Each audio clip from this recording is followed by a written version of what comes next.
दीप अमावस्या. आता दीप अमावस्येला काय काय करायचं ते आपण पाहूया.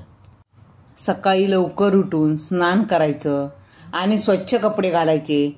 घरातील सर्व दिवे, समया, निरांजन स्वच्छ करायची. पाटावर रांगोळी काढून त्याच्यावर दिवे ठेवायचे.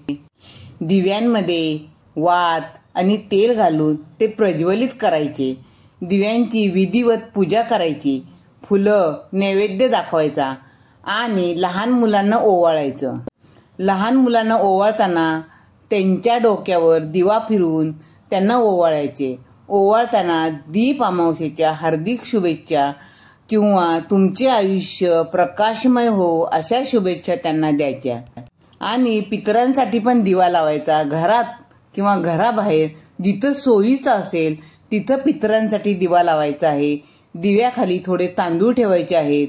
दिवा लावताना पितरांना शांती लाभो अशी प्रार्थना करायची आहे.